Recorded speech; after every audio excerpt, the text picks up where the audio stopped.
Tuhan bersamamu. Inilah Injil suci menurut Yohanes.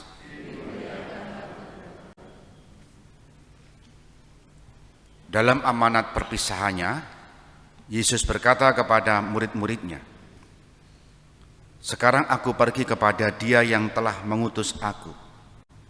Dan tiada seorang pun di antara kamu yang bertanya kepadaku, kemana engkau pergi? Tetapi karena aku mengatakan hal itu kepadamu, sebab itu hatimu berduka cita.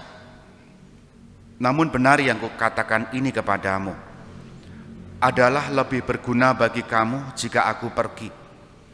Sebab jikalau aku tidak pergi, penghibur itu tidak akan datang kepadamu. Sebaliknya, jikalau aku pergi, aku akan mengutus Dia kepadamu. Dan kalau penghibur itu datang, Ia akan menginsafkan dunia akan dosa, kebenaran dan penghakiman. Akan dosa karena mereka tetap tidak percaya kepadaku. Akan kebenaran karena aku pergi kepada Bapa dan kamu tidak melihat aku lagi. Akan penghakiman karena penguasa dunia ini telah dihukum."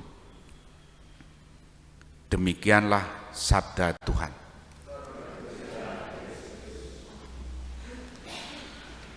Saudari-saudara yang terkasih, selamat pagi, berkah dalam. Kisah yang diwartakan dalam bacaan pertama menjadikan kita merasa kagum betapa karya Tuhan itu ajaib. Paulus dan Silas di penjara bebas.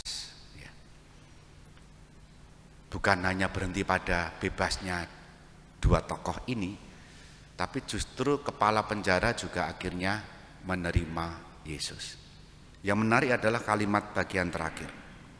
Dan ia sangat bergembira bahwa ia dan seisi rumahnya telah menjadi percaya kepada Allah. Dan teks ini biasanya dipakai untuk mendasari baptisan bayi. Jadi kepala penjara tadi percaya kepada Yesus, lalu dia dibaptis bersama dengan seluruh keluarga dan seisi rumahnya. Nah, pikiran akal saya, isi rumahnya ya tergantung. Saking ekstrimnya, apakah ya hewan piaraan itu juga isi di dalam rumah juga ikut percaya dibaptis dan seterusnya. Itu kan usil. Tapi bisa jadi di situ ada bayi, ada anak kecil dan seterusnya. Nah, poinnya adalah bahwa ada kegembiraan di sana, bahwa mereka menerima Yesus dengan sukacita. Itu kegembiraan awal-awal orang yang menerima Yesus saat awal gereja purba, gereja awal-awal berkembang. Nah, kalau bacaan ini ditatapkan untuk kita yang hidup pada zaman 2000 tahun kemudian, apakah kegembiraan itu masih ada? Orang yang menerima Yesus, memberikan diri dibaptis, apakah gembira atau terpaksa? Setiap kali saya mewawancarai baptisan dewasa, ada pengalaman-pengalaman unik di sana, dan meyakinkan saya bahwa roh yang dijanjikan Yesus dalam bacaan pertama ini terus bekerja. Apa roh yang dijanjikan itu? Roh penghibur itu ada 3 disebut di sana. Yang akan mengisafkan dunia akan dosa, akan kebenaran, dan akan penghakiman. Dosa berkaitan dengan mereka yang tetap tidak percaya kepada Yesus, akan kebenaran karena Yesus pergi kepada Bapa dan mereka tidak melihat lagi, dan akan penghakiman karena penguasa dunia telah dihukum. Kegembiraan itu sepertinya masih ada setiap kali ada baptisan baru, menerima Yesus. Meskipun di sisi lain ada yang pergi dari rumah besar kita.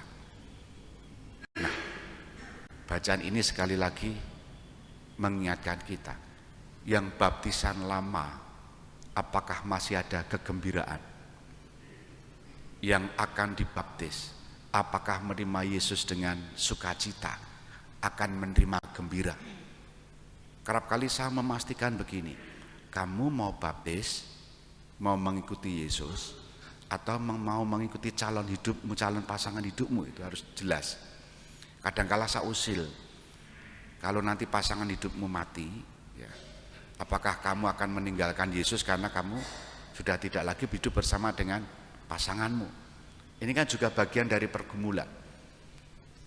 Kita semua ditantang, kegembiraan itu, sukacita atas iman itu apakah masih hidup dalam hidup kita. Dan roh yang beberapa hari ini diwartakan oleh Yohanes sedang kita rindukan dan terus bekerja untuk kita, memberikan penghiburan dan tuntunan akan kebenaran. Kita hening sejenak.